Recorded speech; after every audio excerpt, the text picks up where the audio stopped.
டெல்லியில் தற்போது அனல் பறக்கும் வாதங்களும் தற்போது வந்து கொண்டிருக்கின்றன. அதற்கு காரணம் டெல்லி தேர்தல் தேதி அறிவிப்பு வந்துவிட்டது. மும்முனை போட்டி. ஆளும் ஆம் ஆத்மி, மத்தியில் ஆளும் பாஜக ஒரு பக்கம், மற்றொரு பக்கம் ஆம் ஆத்மி ஆளும் மாநிலத்தில் ஆளும் பாஜக ஆம் ஆத்மி மற்றும் காங்கிரஸ் என மும்முனை போட்டி நிலவுகிறது.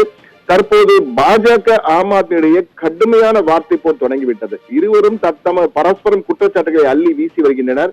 குறிப்பாக பாரதிய ஜனதா கட்சி அரவிந்த் கெஜ்ரிவால் தங்கியிருந்த 7 ரேஸ்கோர்ஸ் ரோடு போன்றே தற்போது பிளாக் போஸ்ட் ரோடு ஒன்று இருக்கிறது. அது அரவிந்த் கெஜ்ரிவால் முதலமைச்சராக இருந்த போது தங்கியிருந்த இல்லத்தின் முகவரி 7 பிளாக் போஸ்ட் ரோடு என்று அழைப்பார்கள் டெல்லியிலே.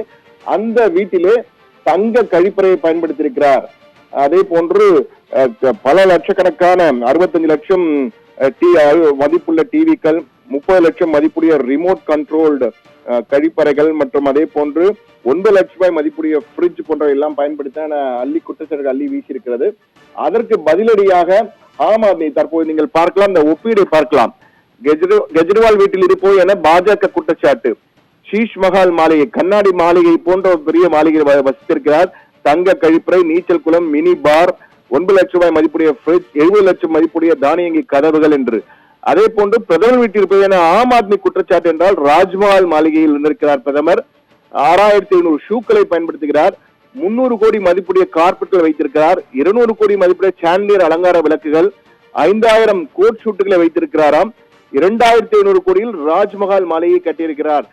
ஆடம்பர வாழ்க்கை. இருவருமே எளிமையானவர்கள் என வெளிப்படையாக வெளியே பேசிக் கொள்கிறார்கள். ஆனால் தற்போது குற்றச்சாட்டுகளை பார்க்கும்போது இருவருமே எளிமையான வாழ்க்கை வாழவில்லையோ என்ற ஐயப்பாட்டினை பொதுமக்களை ஏற்படுத்தும் வகையில் இருவருமே தத்தமது பரஸ்பரமாக குற்றச்சாட்டுகளை அள்ளி வீசி வருகின்றனர். குறிப்பாக ஏழை பங்காளன் இருவருமே கூறுகிறார்கள். கெஜ்ரிவாலும் என்ன 2 பெட்ரூம் உள்ள வீட்டில் தான் வசிக்கிறேன், எளிமையான வாழ்க்கை என்றால். ஆனால் தற்போது பாஜக சொல்லும் குற்றச்சாட்டுகளை பார்த்தால் அள்ளி வீசி இருக்கிறார்கள். தங்க கழிப்பறையெல்லாம் பயன்படுத்தியிருக்கிறார் என்ற வகையில் அள்ளி வீசியிருக்கிறார்கள்.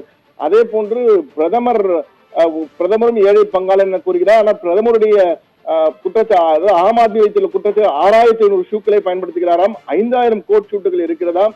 அதே போன்று 300 கோடி மதிப்புடைய கார்பெட்டுகள் என்று 5000 கோட் ஷூட்டுகள், 6500 ஷூக்கள், 2500 கோடியில் ராஜ மாளிகை என இருவருமே குற்றச்சாட்டு வைத்திருக்கிறார்கள். ஆனால் இது மிக முக்கியமாக பார்க்க வேண்டியிருப்பது என்னவென்றால், இருவருமே அதாவது ஆம் ஆத்மி என்ன சொல்கிறார் என்றால், நீங்கள் சொல்வதை ஏற்கிறோம் என்றால் வாருங்கள், இருவரும் ஊடகங்களை அழைத்துக் கொண்டு ஒரு மீடியா டூர் செல்வோம். நீங்கள் அந்த சிஎம் அரவிந்த் கெஜ்ரிவால் வசித்த வீட்டினை, தற்போது அரவிந்த் கெஜ்ரிவால் அந்த வீட்டிலே இல்லை, அந்த வீட்டுக்கு செல்வோம். நீங்கள் அந்த தங்க கழிப்பறை ஆகட்டும், நீங்கள் சொன்ன நீச்சல் குளம், மினி பார் என்னென்ன இருக்கிறது காண்பியுங்கள், நாங்கள் தயாராகிறோம். அதே போன்று பிரதமர் வீட்டுக்கும் எங்களை அழைத்து சென்று காண்பியுங்கள் என்று நேரடியாக சவால் விட்டிருக்கிறார்கள். ஆனால் ஆம் ஆத்மி எம்பியாக ராஜ்யசபை சஞ்சய் சிங் நேரடியாக சவால் விட்டிருக்கிறார். இது பகிரங்க சவால், எங்களை அழைத்து செல்லுங்கள் என்று இன்று சொந்தே விட்டார். ஆனால் அவர்கள் அரவிந்த் கெஜ்ரிவாலின் முன்னால் வசித்த வீட்டுக்குள்ள அனுமதிக்கவில்லை போலீசார். அதே போன்று அந்த ரேஸ்கோர்ஸ் ரோடு 7 ரேஸ்கோர்ஸ் ரோடு என்று முன்னால் இருந்த பிரதமர் இல்லத்தின் முகவரி, அந்த முகவரிக்கு செல்வோம், அங்கு பிரதமர் இல்லத்தை காண்பியங்கள் ஊடகத்திற்கு என்று கேள்வி கேட்டிருக்கிறார். அதற்கும் அவர்கள் பதில் சொல்லவில்லை பாஜக. ஆனால் தற்போது இந்த வார்த்தை போர் முற்றி இருக்கிறது என்றுதான் டெல்லி அரசிலே பெரும் பரபரப்பை ஏற்படுத்தியிருக்கு என்றுதான் கூற வேண்டும். என்றால் ஆம் ஆத்மி பாருங்கள், இந்த புகைப்படங்களை பார்க்கும்போது இது போஸ்டராக தற்போது டெல்லி முழுவதும் வைக்கப்பட்டிருக்கிறது.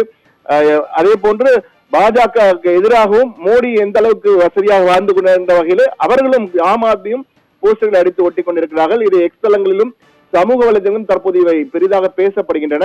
எனவே குற்றச்சாட்டுகள் வைப்பதை பார்க்கும்போது கோடிகளிலே வசிக்கிறார்களோ அரசியல்வாதிகள் என்ற வகையிலே ஒரு ஐயத்தை எழுப்பும் வகையில் குற்றச்சாட்டுகள் இருக்கின்றன. ஏற்கனவே நான் கூறியது போல தற்போது பாஜக குற்றச்சாட்டும் ஆம் ஆத்மி குற்றச்சாட்டையும் பார்க்கும்பொழுது எந்த அளவுக்கு பெரும் மாளிகையில் வசிக்கிறார்களோ என்ற ஒரு கேள்வியை பொதுமக்களிடம் தற்போது எழுப்பியிருக்கிறது. எனவே இதை எல்லாமே டெல்லி மக்கள், பொதுமக்கள் பார்த்து கொண்டிருக்கிறார்கள். காங்கிரஸ் மும்முனை போட்டியிலே காங்கிரஸ் ஒரு பக்கத்திலே இவர்கள் இருவரும் மோதிக்கொள்வதை பார்த்து அமைதியாக இருக்கிறது. என்ன நடக்கப் போகிறது என்பதை 5ஆம் தேதி தேர்தல், அடுத்த மாதம் 5ஆம் தேதி தேர்தல், 8ஆம் தேதி ரிசல்ட், அந்த ரிசல்ட் வரும்போது யார் பக்கம் மக்கள் இருக்கிறார் என்பது நமக்கு தெளிவாக தெரியும். அதுவரை இந்த குற்றச்சாட்டுகள் மேலும் அடுத்தடுத்த கட்டங்கள் இப்போதுதான் ஆரம்பித்திருக்கிறது. ஆனால் தற்போது குண்டுகளை வீசி, வெடிகுண்டுகளை வீசுவது போல வீசிக் கொண்டிருக்கிறார்கள். அடுத்தடுத்த கட்டங்கள் வரும்போதுதான் நமக்கு முழுமையாக என்னென்ன பெரிய குற்றச்சாட்டுகள் வெளிப்பட போகிறது என்பதை பொறுத்திருந்தான் பார்க்க வேண்டும்.